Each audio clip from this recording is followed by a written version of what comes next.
Now, this is getting interesting as the fourth period releases their top trade candidates for the offseason. One center from the Boston Bruins has resurfaced, who has been linked to the Montreal Canadiens in the past, that outlines a very intriguing path that Montreal could go down. We have to dive into Pavel Zacha, but it's not just that. An article from Dose.ca reveals that the first line may not be intact as long as we think. And finally, a great, amazing note on Patrik Laine. So many great things coming up all in this episode of Habs Digest. And you know what, Jesse? Let's start with Patrik Laine. As Marc-Olivier Cook says here, for the third straight day, Patrik Laine is the first on the bench after jumping on the ice with the current group in Brossard. He likes it. You know, it's great to see him motivated like this. And just yesterday, Patu Info tweeted out that Laine seemed, très à l'aise. He seemed really comfortable, no sign of weakness, and he was, again, yesterday, the first person on the ice, even before the Zamboni got going. And Jesse, I know there's a lot of talk about Patrik Laine and the effort, all this stuff, and I know there's a lot of other people. It's not like he's the only one there on the ice, but to see him there, the first one out there every single day, working hard, like, I don't know, I just love to see it because I know that there's high expectations for Patrik Laine this year. But this is kind of something I think a lot of Habs fans have been waiting for, and it's just getting proven that, like, I think, like, this dude wants it. This dude really, really wants it, and it's making me even more excited for this season than I think I was before.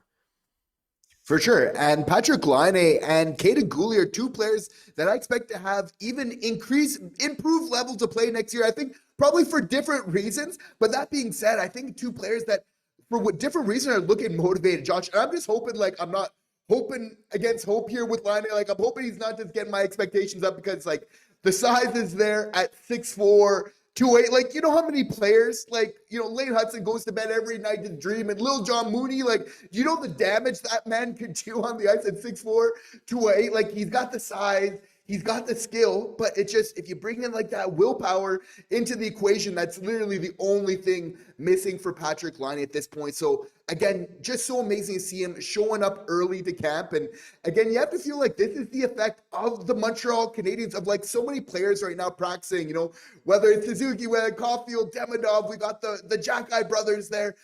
You know, it's right now, like, you know, when the team starts coaching itself, like, you know, that's when we're getting ready for like some successes. I feel like right now that, like, for the Habs, it's like AI. It's like they're becoming self-aware. They're knowing what they got to do, and I feel like it's all going to really come together for Patrik Laine going forward. Oh, I hope so. I think these guys have such good chemistry. They all seem to love being around each other. And again, like we've said so many times before, that's such a good sign because you don't see that a lot in the NHL. Yes, of course, a lot of these guys are buddies, and I think Florida's a pretty good example of it. These guys are taking pay cuts to stay together, but it's that kind of team culture where you all want to be there for each other. You all see each other working. Well, I better hop on the ice too. It's a great thing. So, you know, just seeing Laine do this is great. Leave your thoughts on this down below. I'm expecting a pretty big season from him, but, you know, it's not just him that we're looking towards big seasons for, Jesse. One in particular is our boy demigod, Ivan Demidov. This guy is, well, look, he's really good. We know that. He's extremely good, and there's a lot of people talking about crazy point projections. Some people having him over 100. Our fans in our last stream said, you know, between 60 and 70 is good, but still like 30%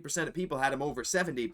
So when we're talking about that, Jesse, it raises the question here, as Marc-Olivier Cook as well. Hey, doing some great work, Marc-Olivier Cook, saying splitting up the first line, an idea that may well become logical, especially if Demidov explodes. And look, it's hard to argue with that based purely off what our projection is over the long term for Ivan. And this is not to say just this season, Jesse. And before we dive into some, well, maybe we can bring it up during your segment here, but like, I just feel like our top line right now is going to get the proper time to shine this year with Slav getting a hot start. I think that is the big key here. Plus Suzuki and Caufield now still like entering their prime, right? Which is crazy to say that they haven't hit it yet. So I think this could be something in the future, but right now I'm actually very content with this first line you see right here. I like how you're prefacing it. Like, long-term implications, Demidov is a first-line player. How do we get to it? That's what's going to be interesting here going for the Montreal Canadiens. Probably helpful to say that Demidov is that guy. Yeah. He is that good. So we kind of need to know that, like, ahead of time. Like, he's going to be very good on the ice. And it might come a situation like Martin St. Louis needs to be thinking of this ahead of time. Like, what is he going to do if Demidov is just coming out there every single night and just lighting it up? Because even the fans, they're going to be calling for it as well. That being said, it's like there is a chemistry with Slafkovsky there on the first line that you can't take for granted. There's a heaviness there that Slav still brings to that line, which I think is important, which ideally you have on every single line going forward. We know that the first line, just getting that right, has been we've struggled even to get to that point. So I'm not too quick to kind of disband it. My first option is, even with Slav, I think, that ideally as a fit, like that the sum of the parts could be greater than just kind of the individual players, which allows you to now really shape a second line around Demidov as the cornerstone, which is, of course, why the 2C conversation is so hot, so important, but really allow you to kind of, again, get that depth, because we know after that first line, we just had that was probably our biggest weakness on the Montreal, stopping them from going further on in the playoffs. So you have to also, think on the other side too, with Demidov, of now getting a little bit more of that depth in the lineup where you can have come much more in waves going forward, how that then opens things up. And even for that first line in effect as well, right? Like Demidov can also benefit the first line by not necessarily playing on the same line as them. He's definitely going to have a compounding effect there.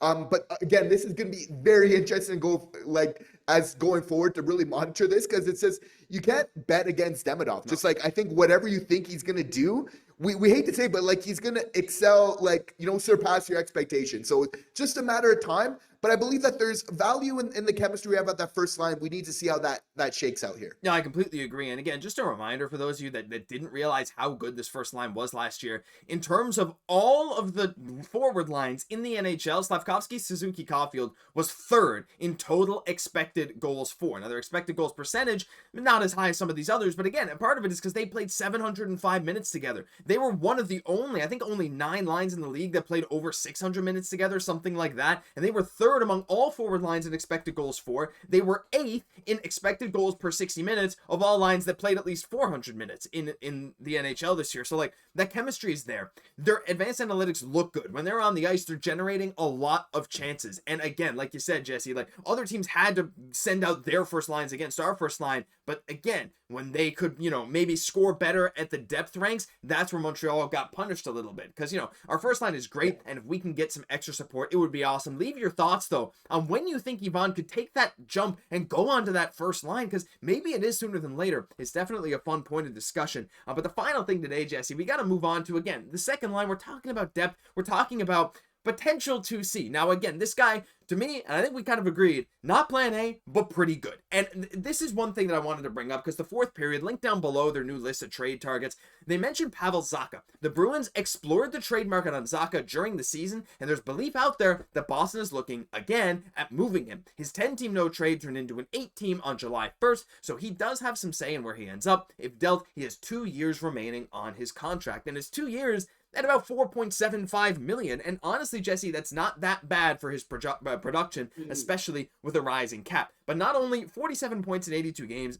definitely doesn't jump off the page as a 2C to me, but the 19 minutes time on ice, the fact that Zacha in the past has gotten Selke votes just last year, 27th in Selke voting. Also, though, his faceoffs, 53.2% this past year, 54.8% the year before, and he's in his late 20s. His contract will take him until he's 29 years old. So when we're talking about a fit, a left-hand shot center who's good at faceoffs, has a history of getting around 20 goals, 60 points in a season, who is not bad defensively, I feel like it's a good fit. Is it that star guy? No, but it buys some time. And I know we'd have to give up a roster player to actually give him like kind of a place in this lineup, but I'm really not opposed to this. If the Bruins are selling on him, I'd like Kent to be kicking. And again, this is a tough year. We're all about the takes here on Habs Digest. And, I will agree with you here on this, Josh, as well. It's probably not like that resounding yes, like that Mac T would kind of be in this type of situation. That being said, like, he is definitely a solid improvement over anybody else that we would ice at that 2C. Again, not that too long of a deal where you allow Page to maybe get a little bit of time at the AHL before coming in, etc. But this is a tough one, right? Where it's like, because we want the Habs to improve and to get better, but we're just so used by being spoiled by Kent where we just want the perfect fit kind of every time. So it's really kind of balancing that out going forward. He has that 8-team no trade clause here going forward. That 10-team was now reduced to that 8-team. Possibly also, increasing the odds of this happening going forward as well. And, Pavel Zacha, lots being made of like his down year in production last year. It's like, but didn't everybody in Boston have a down year last year? Like, I think playing on a much better Montreal Canadiens team, he's going to get back to that 57, 59 points mark where he's been at several points in his career going forward. So for me, again, that's the type of production that we're looking for. And I think winning the draws is just like a big one for me personally, Josh. And just watching so many games over the last couple of years, and Kirby's coming up to the circle, and I have faith in him, and I want him to win, but just losing possession. So many of those faceoffs. I think that is such a difference. When you have somebody like Demidov, he's great, but he's only going to be that difference maker when he has that puck on his stick. He's an offensive guy. So getting a good guy on the center, again, for this 2C, for me, is absolutely imperative. And that's why, again, it's not that resounding yes, but he is a yes. Yeah, I would agree, right? And again, like, the dude has some good power play production in his career as well. He'd probably, if he was on Montreal, he'd probably be PP2, right? And, you know, those 20-goal seasons came with 6 and 3 power play goals respectively. And again, like, you know, 59, 57, but also 35 points in 50 games with 17 goals is pretty darn good as well. It's like a 25, almost 30-goal pace, I believe, right? So, like, he's had a few great seasons, solid seasons on the dot. He doesn't hit that much. He doesn't block that many shots at all, but he's just a fit. Is he the perfect fit? No, but we'd love to hear your thoughts on Pavel Zacha. Like, is 2 years of someone like this something you would reasonably take? It seems low risk, because remember, you can always trade him later as an expiring deal. A guy like that, especially with the cap going up, if you try him for 1 year, he doesn't really work out on your roster. It's not what you maybe thought, but it's decent enough still. 2 years from now at the trade deadline, that contract sub $5 million in a rising cap era, so many contenders are going to try and trade for that 54, 55% face-off dot guy who's putting up, maybe if it's a down year, 30, 40, 50 points. So leave your thoughts on Pavel Zacha down below. We'd love to hear from you, but that'll do it for this episode of Habs Digest. If you enjoyed, leave a like, comment, subscribe to the channel. Thank you for tuning in every single day, all off season long. I'm Josh Gosse, my co-host, Jesse Poirier. We'll catch you in the next one.